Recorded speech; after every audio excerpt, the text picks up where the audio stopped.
대상포진으로 오래 고생하시다가 오늘 나오셨습니다. 감사합니다. 건강하시길 바랍니다. 오늘은 죽음의 경고라는 제목으로 함께 말씀을 나누려고 합니다.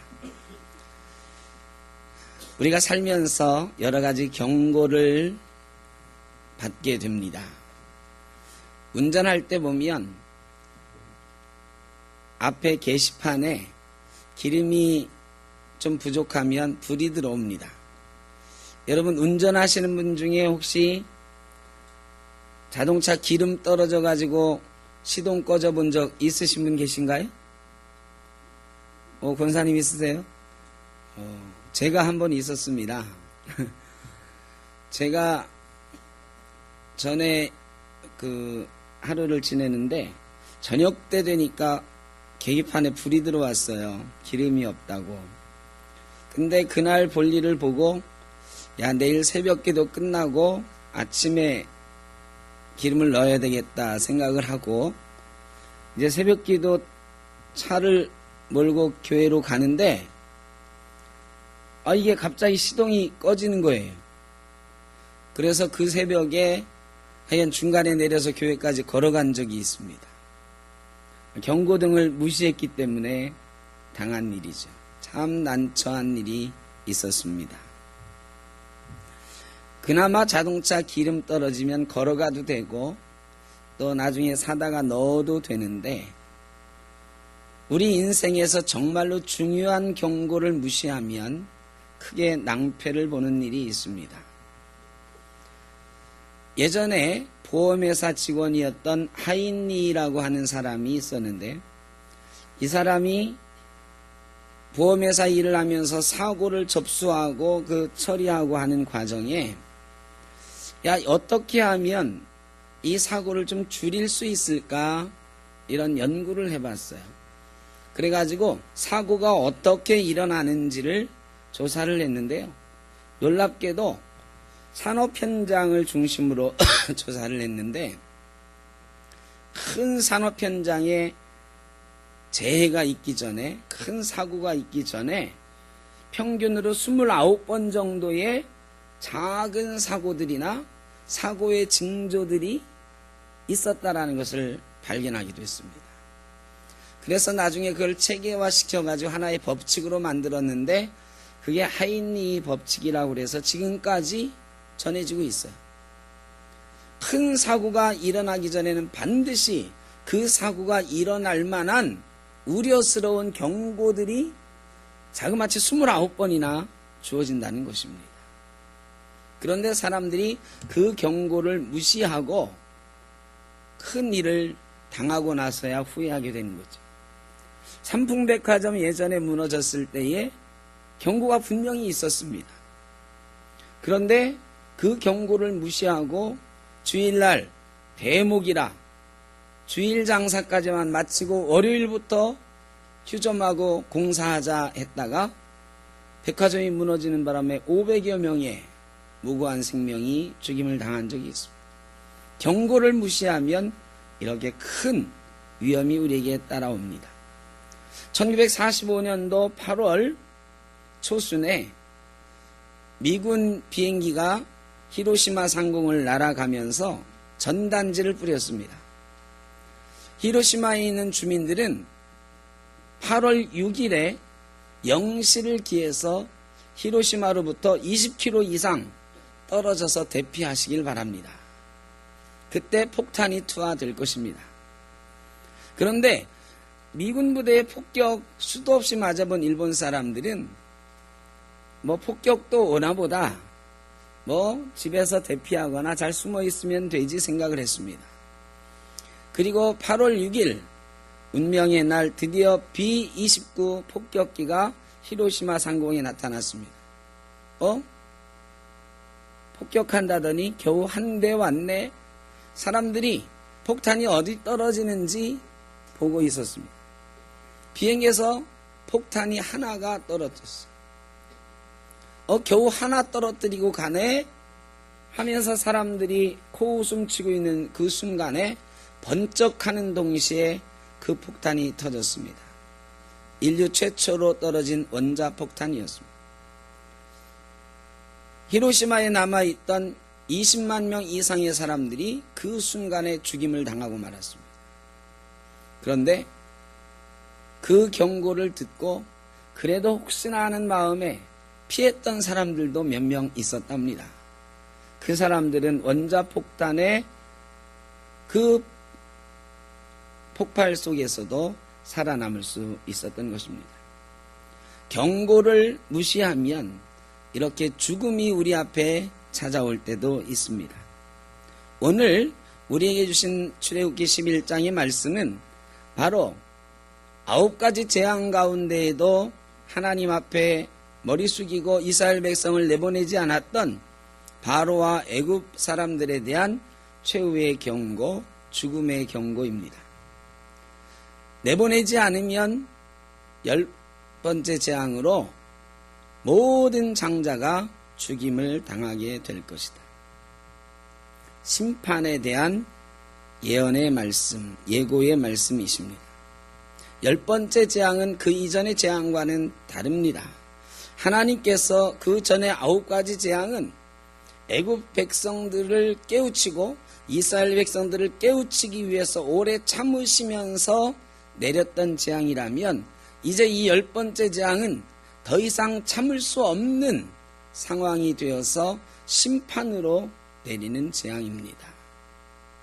하나님은 끝까지 참으시는 분은 절대 아니십니다. 하나님은 반드시 심판하실 때가 있는 분입니다.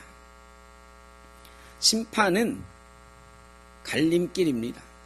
심판과 구원의 갈림길 속에 있는 죽음의 경고, 그 결과물입니다. 심판은 모든 소망이 끝나는 것입니다. 심판은 모든 기대가 단절되는 것입니다. 가문의 대물림도 축복의 대물림도 기대할 수 없는 단절의 순간입니다. 이 예고, 경고의 순간에 애굽의 백성들과 이스라엘 사람들의 모습을 살펴보면서 우리는 하나님의 경고 앞에 어떤 모습으로 서 있어야 되는지 생각을 해보려고 합니다. 앞에 부분에 보면 하나님께서 역사하셔서 모세를 바로의 모든 신하와 애굽 사람들이 보기에 위대하게 보이게 하셨다 말씀하고 있습니다. 원래 모세가 처음 애굽에 왔을 때는 도망자로 쫓겨갔다가 다 늙어서 40년 만에 돌아온 보잘것없는 인간이었습니다. 사람들이 그를 보고 아니 왕자였다가 살인자가 되어 도망했던 모세가 이제 저렇게 다 늙은 기운 빠진 모습으로 나타났구나 비웃었을 것입니다. 그러나 9가지 재앙이 계속되면서 모세는 하나님의 사람이었고 하나님의 능력의 사람이었습니다. 그리고 애굽 사람들의 모세를 바라보는 시선이 변하기 시작했습니다. 야, 모세가 달라져 왔구나. 왕자였을 때보다 더 위대한 사람이 되어 왔구나. 하나님의 능력이 그와 함께 하는구나. 위대한 존재로 바라보게 된 것입니다. 사탄은 우리에게 종되라고 말합니다. 이 세상을 비굴하게 살라고 말을 합니다. 이 세상 앞에서 여러 가지 조건으로 비교해 보면 저나 여러분이나 별로 내세울 만한 게 없습니다.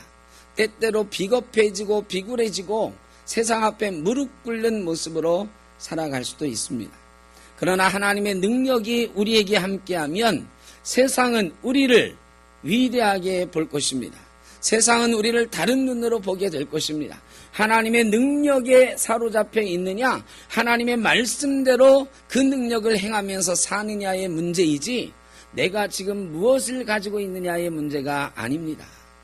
그런데 우리는 우리의 삶을 우리가 가진 것으로 나의 생각과 나의 뜻과 나의 재물과 나의 지식과 내가 처한 위치를 가지고 판단하면서 살아가려고 합니다. 그래서 그것들을 더 쌓아가려고 하고 그것이 나의 능력인 것처럼 생각을 하고 살아갑니다. 그러나 모세를 위대하게 만드신 분은 하나님이신 줄로 믿습니다. 하나님의 능력을 붙들고 살아갈 때에 우리는 세상을 이기는 위대한 존재가 될 것입니다. 우리를 종으로 삼으려는 사탄의 권세를 예수 그리스도께서 깨뜨리시고 우리를 구원하셨습니다. 그리고 애굽 사람들이 이스라엘 사람들에게 금은 보화를 내어주며 내쫓으리라 말씀하시는 것처럼 우리는 예수 그리스도를 믿고 성령의 능력에 사로잡힌 사람들이 되었습니다. 성령의 능력을 전리품으로 얻었습니다. 이 전리품을 가지고 이제 승리의 축제를, 승리의 행진을 할 날만 남은 줄로 믿습니다. 우리의 인생은 그렇게 살아가야 되는 거죠. 예수 믿었으면 성령에 충만해서 하나님 주신 능력으로 이 세상을 이기며 이 세상 앞에 당당한 모습으로 살아가는 것, 그게 바로 하나님이 우리에게 주신 특권입니다. 세상적으로 가진 것 없을지라도, 내가 나이 많고 늙었을지라도 모세와 같은 사람을 위대하게 보이게 하셨던 것처럼 저와 여러분을 위대한 존재로 이 땅에서 세워가실 줄로 믿습니다. 그 밤 애굽의 모든 장자가 죽는 밤, 애굽은 통곡의 밤이었습니다. 바로의 장자로부터 맷돌 뒤에 숨어있는 종의 장자에 이르기까지, 심지어 모든 짐승의 첫 번째 낳은 새끼까지도 다 죽게 되리라고 말씀하시면서 그때에 전무후무한 큰 부르짖음이 있으리라 그랬습니다. 전무후무한 큰 통곡이 애굽 땅에 있게 될 것이다. 심판날에 예수 믿지 않는 사람들, 하나님 편에 서 있지 않는 사람들에게는 통곡의 날이 될 것입니다.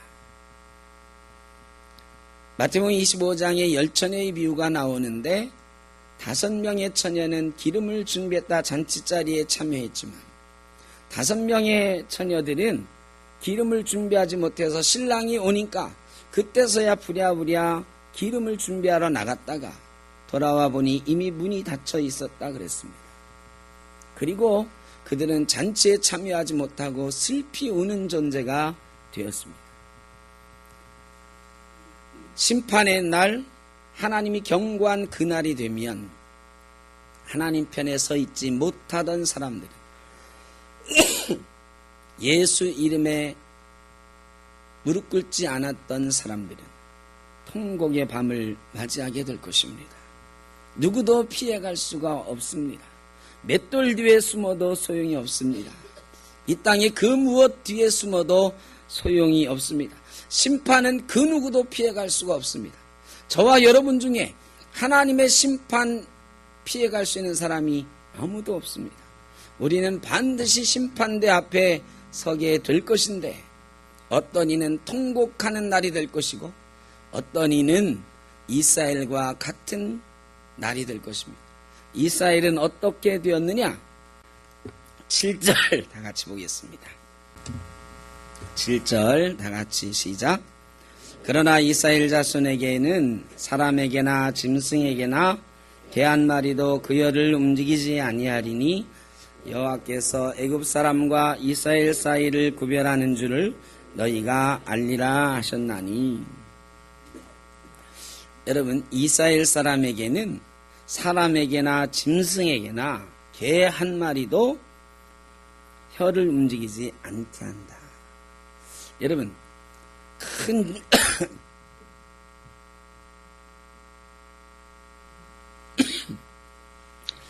지진이 나거나 화산이 폭발할 때에 징조가 있습니다. 어떤 징조가 있죠? 화산 주변에 또 지진이 나는 그 지역 주변에 짐승들이 움직입니다. 화산이 폭발하기 전에는 새들이 먼저 다 날아가고요. 그 산에 있던 온갖 짐승들이 다 산 밑을 향하여 달려갑니다. 이 짐승들은 놀라운 촉각을 가지고 있어요. 땅이 움직이고 하늘이 움직이는 이 징조를 알아요. 먼저 깨닫고 움직이는 거지. 그런데 개 한 마리의 혀도 움직이지 않게 하신다 하셨어요. 그 엄청난 재앙이 오는데 이스라엘에게는 전혀 흔들림 없는 평안이 주어진다. 여러분, 어떤 이에게는 통곡의 날이지만 예수 믿는 사람에게는 그날이 구원의 날이 되는 줄로 믿습니다. 그날이 평안의 날, 평화의 날, 승리의 날이 되는 것입니다. 심판은 구별입니다. 심판은요, 다른 게 아니에요. 나누는 거예요. 쉽게 말하면 지옥에 갈 사람과 천국에 갈 사람을 나누는 거예요.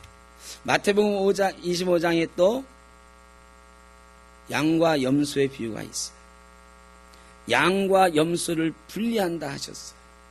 똑같이 하나님 앞에 서 있는 사람들이었던 것 같지만 어떤 이는 양으로 천국에 가고 어떤 이는 염소로 지옥에 간다. 구별된다. 심판은 구별되는 것입니다. 애굽의 통곡의 밤과 이스라엘의 평안의 밤이 구별되는 것처럼 우리들 가운데도 천국 가는 사람과 지옥 가는 사람으로 구별되는 거예요. 이 심판의 날은 반드시 다가오는 것입니다. 모세가 이런 말을 바로에게 던지고 노하여 나왔다 그랬어요. 여러분, 화는 높은 사람이 낮은 사람에게 내는 겁니까? 낮은 사람이 높은 사람에게 내는 겁니까? 예? 낮은 사람이 높은 사람한테 노를 바라나요? 이 노를 바라는 것은 힘센 사람이 힘없는 사람에게, 높은 사람이 낮은 사람에게 하는 거예요. 여태까지는 다 바로가 모세에게 역정을 내고 노를 바랬어요. 그러나 이제는 상황이 역전됐습니다. 모세가 바로에게 심판을 예고하고 화를 내면서 나왔습니다. 왜 이렇게까지 되게 하느냐?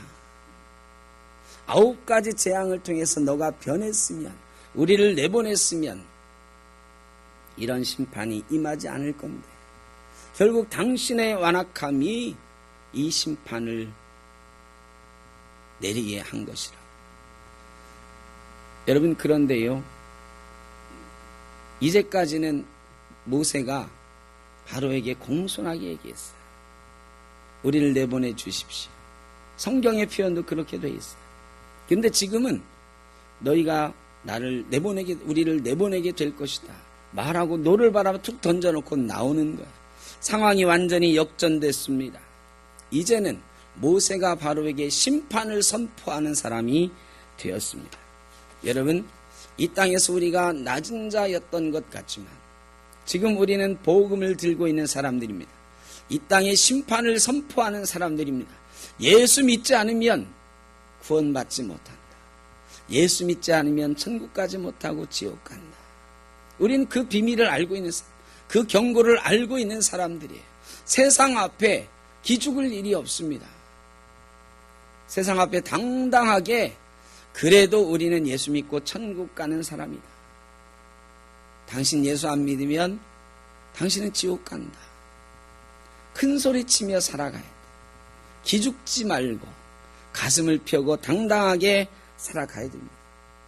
십자가에서 못 박혀 돌아가신 예수님께서 죽음의 권세를 깨뜨리고 부활하심으로 우리에게 구원을 주셨습니다. 우리도 주님과 함께 부활하여 영원한 천국잔치에 참여할 사람들 아닙니까? 당당하게 이 땅을 이기며 살아가는 저와 여러분 되시기를 바랍니다. 우리를 핍박하던 사탄의 역사는 반드시 무릎 꿇게 되는 것입니다. 그럼에도 불구하고 바로의 마음이 완악했어요. 하나님께서 그 완악한 마음을 돌이키지 않으셨어요. 바로가 선택한 거예요. 바로의 자유의지로 선택한 거예요. 그래서 하나님이 그 마음을 돌이키지 않아 주시니까 결국 바로는 마음이 완악해져서 이스라엘 백성들을 그래도 내보내지 않겠다고 버티고 있는 것입니다. 그런데 하나님께서 그 바로의 손 아래에서 주권적인 역사로 구원하시겠다고 오늘 선포하고 계시는 것입니다. 하나님의 역사는 주권적입니다. 하나님의 역사는 객관적이지 않아요. 주변의 환경에 따라 바뀌지 않아요. 하나님의 주권적인 구원은 우리가 가진 처한 상황이나 우리가 가진 것들에 따라서 바뀌는 것이 아닙니다. 하나님이 원하시면, 하나님이 맘먹으시면 하나님 계획하신 대로 되는 줄로 믿습니다. 이것이 하나님의 섭리예요.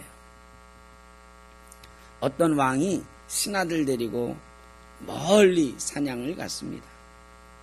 자기 나라 국경을 넘어 다른 먼 정글, 산림이 많은 곳까지 사냥을 하게 됐습니다. 사냥하다가 불행하게도 왕이 사고로 손가락 하나를 다치게 됐습니다. 끊어졌어요, 손가락이. 모든 신하가 몸둘 바를 모르는데 한 신하가 왕에게, 임금님, 그 손가락 끊어지신 것도 다 하나님이 이유가 있어서 그렇게 하신 걸 겁니다. 여러분이 큰 사고를 당해서 병원에 누워 있는데 여기도 다 하나님의 뜻이 있을 거야. 누가 이렇게 말하면 기분이 어떠십니까? 머리로는 그래, 하나님 뜻이 있겠지 싶지만 마음속으로는 어때요? 와서 할 말이 그거밖에 없나? 이 생각이 들잖아요. 그냥 아유 안 됐어. 어떻게 위로해 주는 게 좋지. 다 하나님 뜻이 있을 거야. 아니 내가 사고당한 게 무슨 뜻이 있다는 거야 도대체. 이런 생각이 들잖아요. 임금님이 화가 났어요. 그 신하를 보고 아니 내가 지금 손가락이 끊어져 가지고 손도 아프고 마음도 아파 죽겠는데 이게 신하가 할 소리냐고. 그 신하를 화가 나서 웅덩이에 집어넣으라고 그래요. 웅덩이에 집어 던졌어요. 그런데요, 잠시 후에 그 지역의 원주민들이요 떼거지로 숲속에서 나타났습니다. 활을 들고 창을 들고 나타났어요. 그리고 왕의 신하들은 다 쫓아보내고 제일 화려하게 차려입은 왕만 붙잡았습니다. 그리고 그 왕을 자기들의 신에게 제물로 바치기 위해서 제단에 올려놨습니다. 근데요, 막 불을 붙이려고 하는 그 순간에 이제 왕은 나는 죽었다 하는 그 순간에 원주민 중에 한 사람이 막 제단을 향해서 뭐라고 소리를 질렀어요. 그랬더니 갑자기 사람들이 와서 왕의 손가락을 살펴보더니 제단에서 끌어내리는 거예요. 그러더니 발로 툭툭 차면서 가라고 그러는 거예요. 왜 그랬을까요?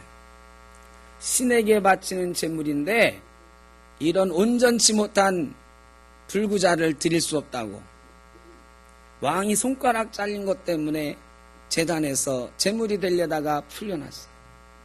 그때서야 왕은 그 신하를 빠뜨린 웅덩이로 찾아가서 신하를 건져내서 신하에게 고맙다, 당신이 옳았다 인사를 했습니다. 그랬더니 신하가요 왕에게 절하면서 그렇게 말을 했어요. 아닙니다, 임금님, 제가 고맙습니다. 나를 웅덩이에 던져 넣으시고 임금님이 잡혀가서 제물이 되셨으니까 망정이지, 안 그러면 제가 제물로 바쳐져서 죽었을 것입니다. 여러분, 하나님은 이렇게 섭리하십니다. 우리가 생각했던 것과는 전혀 다른 방향에서 하나님은 준비하시고 예비하시고 계획하시고 우리의 인생을 이끌어 가시는 줄로 믿습니다.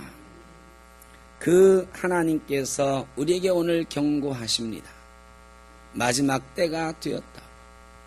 이제 10번째 재앙의 날이 되었다고, 죽음의 날이 이르렀다고 경고하십니다. 많은 이들이 이제 세상의 끝날이 다가온다고 말하고 있습니다. 저는 언제가 될지는 모르겠습니다만 그날이 다가오고 있는 것은 분명한 것 같습니다. 우리가 말세를 살고 있는 것은 분명합니다. 우리 시대에 오지 않더라도 다음 세대 그 다음 시대에 머지않아 심판의 날이 임하게 될 것입니다. 여러분, 그 심판의 날 우리에게 다가오고 있는데 여러분, 우리는 어떤 모습으로 어떻게 깨어 있어야 될까? 어떻게 해야 평안의 날을 맞이하게 될까? 여러분 깨어 있어야 됩니다. 영이 깨어 있어야 됩니다. 말씀과 기도로 무장하고 있어야 됩니다. 온전한 예배자로 하나님 앞에 서 있어야 되는 줄로 믿습니다. 그저 이 자리에서만 예배자가 아니라 우리의 삶 속에서도 하나님을 예배하며 그 마지막 때에도 두려움 없이 하나님 앞에 당당하게 설 수 있는 온전한 예배자로 살아가시기를 주의 이름으로 축원합니다. 오늘 김순욱 권사님이 아마 어머님이 지난주에 쓰러지셔서 다시 깨어나시긴 했지만 거제도 가셨을 거라 생각이 됩니다. 근데 이 김순욱 권사님이 우리 버스 타고 야유회 같은 데 가면 이야기 보따리를 많이 풀어놓으시거든요. 언젠가 김순욱 권사님이 차 안에서 했던 예와 재밌는 얘기가 하나 있어요. 어느 동네에 어머니와 아들 셋이 살고 있었습니다. 아들은 초등학교 1, 2, 3학년. 근데 학교가 좀 멀어서 학교 끝나고 돌아올 때에 아이들이 배고플까봐 어머니는 정성스럽게 늘 도시락을 세 아들 몫을 싸줬습니다. 근데 어느 날 이 아들들이 도시락을 잊어버리고 간 거예요. 어머님은 부랴부랴 이 도시락을 들고 학교로 뛰어갔습니다. 그리고 학교 운동장에 들어가면서 마음이 급하니까 첫째 아들 이름을 크게 불렀습니다. 첫째 아들 이름은 종철이었습니다. 종철아, 종철아. 근데 학교 안에 있는 종철이는 듣지 못하고 이 막 들어가면서 종철아, 종철아 했더니 수의실에서 졸고 있던 이 수의 아저씨가 갑자기 벌떡 일어나서 종을 땡땡 쳤습니다. 종철이가 아무 대답이 없자 어머니는 둘째 아들 이름을 부르기 시작했습니다. 둘째 아들 이름은 또철이었습니다. 또철아, 또철아. 수의 아저씨가 종을 또 땡그랑 쳤습니다. 또철이가 그런데 대답이 없어요. 마지막으로 막내 아들 이름을 부르는데 막내라서 막철아 그랬더니 이 수의 아저씨가 땡그랑 종을 막 쳐대기 시작했습니다. 그 다음 날 수의 아저씨는 학교에 나올 수가 없었다. 그런 얘기가 있습니다. 여러분 깨어있지 않으면 이 수의 아저씨처럼 학교 가야 되는데 학교 못 나오는 신세가 됩니다. 깨어있지 않으면 천국 가야 되는데 마지막 심판날의 평안의 날, 승리의 날을 맞고 하나님 나라에서 잔치해야 되는데 제대로 하나님 편에 서 있지 못하면 양과 염소를 구별할 때 염소의 무리에 들어가서 슬피 울며 이를 갈미 있을 것이다. 하나님이 오늘 우리에게 경고하십니다. 하나님의 경고는 지금도 계속되고 있습니다.